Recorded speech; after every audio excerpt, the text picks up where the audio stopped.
నందమూరి బాలకృష్ణ ఈ పేరు చెబితే ఆయన చేయని పాత్ర లేదు, చేయలేని పాత్ర లేదు అనేది మనందరికీ తెలుసు. యాక్షన్ అయినా, ఫ్యాక్షన్ అయినా, సోషియో ఫ్యాంటసీ అయినా, జానపదమైనా ఆయన టచ్ చేసిన జానర్సు ఆయన సమకాలీకులైన హీరోలు ఎవరు టచ్ చేయలేదనేది వాస్తవం. ఎందుకంటే అతనికి ఆ కెపబిలిటీ ఉంది. అటు ఫ్యాక్షన్ సినిమాల్లో సమరసింహారెడ్డి లాగా ఒక ట్రెండ్ క్రియేట్ చేశాడు. ఆ తర్వాత నరసింహనాయుడు కావచ్చు, చంద్రకేశ్వరరెడ్డి కావచ్చు, ఆ ట్రెండ్ని పీక్స్ తీసుకెళ్ళినటువంటి సందర్భాలు చూసాం. బట్ ఒక దశలో బాలకృష్ణ సినిమా అంటే బాబోయ్ అనేలాగా చేసిన మాట వాస్తవం. ఇటు ఫ్యాన్స్ కూడా అది ఒప్పుకున్న సందర్భాలు చాలా చూసాం. అలాంటి బాలకృష్ణ అంటే యాంటీ హీరో యాంటీ ఫ్యాన్స్ అయితే కనుక బాలకృష్ణ సినిమా అంటే విపరీతంగా ట్రోల్స్ చేయడం. ఆ రోజుల్లో ఇంత సోషల్ మీడియా లేకపోయినప్పటికీ కూడా ఒక 10 ఏళ్ల పాటు బాలకృష్ణ నుంచి వచ్చినటువంటి సినిమాలు రొడ్డకొట్టులాగా ఉండేవి, రాడ్డు సినిమాలు అనిపించి ఆయనే అన్స్టాపబుల్ షోలో కూడా చాలాసార్లు చెప్పుకున్నటువంటి సందర్భాలు ఉన్నాయి. అలాంటి సినిమాలు తొడగొడితే ట్రైన్ వెనక్కి వెళ్ళిపోవడము, లేదా కొండలు ఎక్కడము, బెలూన్లు కట్టుకుని డాబాలు దూకటము, ఈ కైండ్ ఆఫ్ పాత్రలన్నీ ఆయనతో డైరెక్టర్స్ చేయించారు. ఇక్కడ తప్పు నిజానికి ఆయనదేం కాదు. ఆయన ఒక్కసారి కథ విన్న తర్వాత డైరెక్టర్స్ ఏం చెప్తే దానికి చిన్నపిల్లలాగా చేసుకుంటూ వెళ్ళిపోతాడని ఆయనతో పనిచేసిన ప్రతి డైరెక్టర్ చెప్తాడు. కాకపోతే ఆయనకు ఉన్నటువంటి ఇమేజ్ని ఎక్స్ట్రీమ్కి తీసుకెళ్ళి ఆ తరహా పాత్రలు చేయించి ఆ టైంలో ఆయనకు ఉన్నటువంటి ఇమేజ్ కావచ్చు, లేదా చుట్టూ ఉన్నటువంటి వీళ్ళు చెప్పేది ప్రభావితం అవటం వల్ల కావచ్చు, కొన్ని రకాల క్యారెక్టర్లు చేసి ఆ క్యారెక్టర్ ద్వారా కాస్త ఇప్పుడు సోషల్ మీడియాలో ఇప్పటికీ ట్రోల్ అవుతున్నటువంటి సందర్భాలు చూస్తున్నాం. అప్పుడు ఆయన తరంలో ఉన్నటువంటి మెగాస్టార్ పీక్స్లో ఉన్నాడు. పీక్స్లో రాకపోయినా అట్లీస్ట్ ఆయన పాలిటిక్స్లో ఉన్నప్పటికీ కూడా ఆ కంపేర్ చేసుకుంటే మెగాస్టారే టాప్ ప్లేస్లో ఉన్నాడు. బట్ కొన్నాళ్ళుగా చూసుకుంటే ఈ ఇద్దరి మధ్య కాంపిటీషనే కాదు, ఎవరి సినిమాలు వాళ్ళు చేసుకుంటూ వెళ్ళిపోతున్నారు. అనూహ్యంగా బాలకృష్ణ తన ట్రెండ్ మార్చుకున్నాడు. ఆయన రెగ్యులర్ కైండ్ ఆఫ్ క్యారెక్టర్స్ చేయట్లేదు. ఆ క్యారెక్టరైజేషన్ ఉంటే కూడా ఒప్పుకోవట్లేదు. కథల విషయంలో పక్కగా ఉంటున్నాడు. కథనం విషయాల్లో కరెక్ట్గా అతను తెలుసుకుంటున్నాడు. ఆ కారణంగానే దాదాపుగా 4 వరుస బ్లాక్ బస్టర్స్ కొట్టుకుంటూ వస్తున్నాడు. నిజానికి ఈ 4 సినిమాలు చూస్తే బాలకృష్ణ సినిమాలో ఒక లౌడ్నెస్ కనిపిస్తుంది. విపరీతమైన డైలాగులు చెప్పడం, అరవడము, లేదా విలన్స్ సంబంధించినటువంటి ఏదేదో చేయడము, ఇలాంటి ఒక లౌడ్నెస్ అనేది బాలయ్య సినిమాలో మనం చూస్తూ ఉంటాం. కానీ ఈ 4 సినిమాలు ఏదైతే మనకు అఖండ కావచ్చు, వీరసింహారెడ్డి కావచ్చు, భగవంత్ కేసరి కావచ్చు, రీసెంట్గా వచ్చినటువంటి డాకు మహారాజ్ కావచ్చు, ఆయన క్యారెక్టరైజేషన్ కొంత అండర్ ప్లేలో కనిపిస్తుంది. అఖండలో అఘోరగా ఆ క్యారెక్టర్ సరిపోయేలాగా డైలాగ్స్ ఉన్నప్పటికీ కూడా ఆ డైలాగ్స్ అలా చెప్తేనే కరెక్ట్ అనేలాగా ఆయన క్యారెక్టరైజేషన్ ఉండటం వల్ల అవి పాస్ అయిపోయింది. అట్ ద సేమ్ టైం దానికి ఎదురుగా ఉన్నటువంటి ఇంకొక క్యారెక్టర్ చెప్పినటువంటి డైలాగులు కాస్త అండర్ ప్లేలో ఉంటాయి, లౌడ్నెస్ అనిపించదు. తనను తాను మార్చుకున్నాడు బాలయ్య. వాస్తవానికి ఆ సినిమా చూసిన చాలామంది ఇలాంటి పాత్ర చేశాడు అంటే ఖచ్చితంగా ఈ క్యారెక్టర్ని అది బ్లైండ్గా బోయపాటి నమ్మి మాత్రం చేసి ఉండకపోవచ్చు. ఎందుకంటే అంతకుముందు బోయపాటి వినయ విధేయరామ అని ఒక డిజాస్టర్ ఇచ్చున్నాడు. సో బ్లైండ్గా నమ్మాడని కాదు, కానీ వీళ్ళిద్దరు కాంబినేషన్లో ఒక మంచి సినిమా వస్తుందని ఆడియన్స్లో ఉన్న ఎక్స్పెక్టేషన్స్ ఉంటాయి.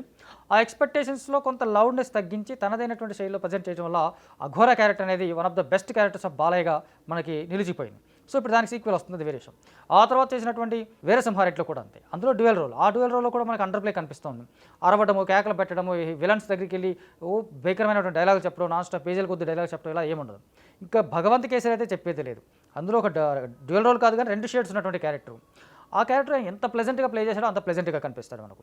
అంటే హీరో తనను తాను మార్చుకుంటే, వైవిధ్యమైనటువంటి కథలు ఎంచుకుంటే, తన రెగ్యులర్ ఇమేజ్ను దాటి కొంత ప్రయోగం చేయగలిగితే, అది సీనియర్ అయినా జూనియర్ అయినా కొంచెం కథ పక్కగా చూసుకొని తను ప్రయోగాలు చేయడానికి సిద్ధంగా ఉంటే కనుక బ్లాక్ బస్టర్లో పెద్ద కష్టమేం కాదని చెప్పేసి బాలయ్య ఈ 4 సినిమాల లైనప్ చూస్తే మనకు అర్థమవుతుంది.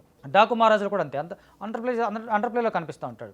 తన రెగ్యులర్ ఇమేజ్కి భిన్నంగా ఒక కొత్త ఆలోచనతో ముందుకు వస్తే ఆడియన్స్ ఏ రేంజ్లో ఆదరిస్తారనే దానికి ఈ 4 సినిమాలు ఒక ఎగ్జాంపుల్గా కనిపిస్తూ ఉంటాయి. దీనికి క్వైట్ కాంట్రాస్ట్గా మెగాస్టార్ మూవీస్ కనిపిస్తూ ఉంటాయి. మెగాస్టార్ వాల్తేరు వేరే బిగ్గెస్ట్ హిట్ అయినప్పటికీ కూడా అది వింటేజ్ మెగాస్టార్ని చూసామని చెప్పేసి అనుకున్నాం. అంతకుముందు చేసినటువంటి గాడ్ ఫాదర్ కావచ్చు, సైరా నరసింహారెడ్డి ఆయన డ్రీమ్ రోల్ అన్నారు. కాకపోతే ఆయన ఏజ్కి సంబంధించి చూసుకుంటే కొంత ఇబ్బందికరంగా అనిపించింది. బట్ అతను అద్భుతంగా పర్ఫామ్ చేశాడు మెగాస్టార్, దాంట్లో కాదనడానికి ఏం లేదు. కాకపోతే కమర్షియల్గా చూసుకున్నప్పుడు ఆ బడ్జెట్కి వచ్చిన రెవెన్యూకి కంపేర్ చేసుకున్నప్పుడు కొంచెం వైరుధ్యం కనిపిస్తూ ఉంటుంది.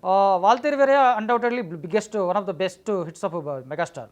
అది ఆ టైంకి ఇండస్ట్రీ హిట్. రీసెంట్గా సంక్రాంతికి వస్తున్నాం దాన్ని దాటేసింది. సో అటు భోలా శంకర్ కానీ, గాడ్ ఫాదర్ కానీ చూసుకుంటే, ఇటు బాలకృష్ణ అఖండ నుంచి చూసుకుంటే, వీళ్ళిద్దరి మధ్య ఒక డిఫరెంట్ గేర్ అనేది కనిపిస్తుంది. బాలయ్య టాప్ గేర్లో ఉన్నాడు.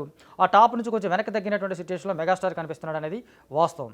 కాకపోతే ఇప్పుడు ఆయన విశ్వంభర టీజర్ చూసిన తర్వాత కూడా ఆల్మోస్ట్ చాలామంది రిజల్ట్ని ఎక్స్పెక్ట్ చేసి ఉన్నారు. ఇది ఆయన తగ్గించడం కోసమని కాదు, కేవలం ఒక ప్రయోగాలు చేయడానికి, తన వయసుకు తగ్గటువంటి ప్రయోగాలు చేయడానికి ఆయా హీరోలు సిద్ధంగా ఉంటే కాస్త బెటర్గా ఉంటుందేమో. అలా చూస్తే బాలయ్య కూడా ఎప్పటికీ ఇద్దరు హీరోయిన్లతో డ్యాన్స్ వేయడం, రీసెంట్గా దబిడి పాట ట్రోల్స్ అయినప్పుడు కూడా ఆయన ఇమేజ్ పరంగా అది కొట్టుకుపోయింది వాస్తవానికి. అవి కూడా ఇంకొస్త తగ్గించుకుంటే బాలయ్య కూడా ఈ దబిడి కైండ్ ఆఫ్ అవి కూడా కొంచెం తగ్గించుకొని క్యారెక్టరైజేషన్స్ మీద దృష్టి పెట్టి ఆ పాత్రలకు తగ్గట్టుగా తనను తాను మార్చుకుంటే ఇంకా బిగ్గెస్ట్ హిట్స్ కొట్టబోవడానికి సిద్ధంగా ఉన్నాడు బాలకృష్ణ అనేలాగా మనకి ఇప్పుడు లైనప్ చూస్తుంటే తెలుస్తోంది. ఇప్పుడు రాబోయేటువంటి సినిమా ఏదైతే అఖండ తాండవం అనే అఖండ 2 తాండవం సినిమా కూడా మనం ఆల్మోస్ట్ అది బ్లాక్ బస్టర్ అని ఫిక్స్ అయిపోయారు. ఎందుకంటే బోయపాటి డైరెక్టర్ కాబట్టి ఆల్రెడీ హిట్ అయిన సినిమా, దాని సీక్వెల్. ఇప్పుడు కంట్రీ ఉన్న మూడ్లో చూసుకుంటే కుంభమేళాలో స్టార్ట్ అయిన సినిమా అది. ఆబ్వియస్గా రీసెంట్గా కుంభమేళా జరిగింది, ఆ ప్రభావం సినిమా మీద ఉంటుంది. పైగా పాన్ ఇండియా స్థాయిలో రిలీజ్ చేయబోతా ఉన్నారు. బోత్ ఆర్ నాట్ సేమ్ అంటాం కదా. ఫస్ట్ టైం వచ్చిన సినిమా ఇక్కడ ఆయన అన్నారు కదా బోత్ ఆర్ నాట్ సేమ్ అని. ఫస్ట్ పార్ట్ ఇక్కడ మాత్రం రిలీజ్ అయింది, ఈసారి పాన్ ఇండియాలో పోతుంది. So both are not same, ఈసారి బిగ్గెస్ట్ హిట్ కొట్టబోతాడనేది మనకు అర్థమవుతుంది. ఆ తర్వాత లైనప్ కూడా అలాగే అయింది. కొంచెం డిఫరెంట్ డైరెక్టర్స్ని సెలెక్ట్ చేసుకుంటున్నాడు, యంగ్స్టర్స్ని సెలెక్ట్ చేసుకుంటా ఉన్నాడు. ఆయన అభిమానించే వాళ్ళే కాకుండా చిరంజీవిని అభిమానించే డైరెక్టర్ కూడా ఈయనకి హిట్ ఇస్తున్నారు.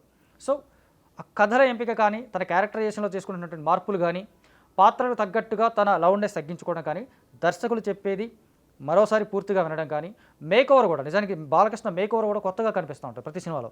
ఒక చిన్నపాటి సామెతలాగా ఉంటుంది, బాలకృష్ణ గారికి విగ్గు సెట్ అవుతే సినిమా హిట్ అని.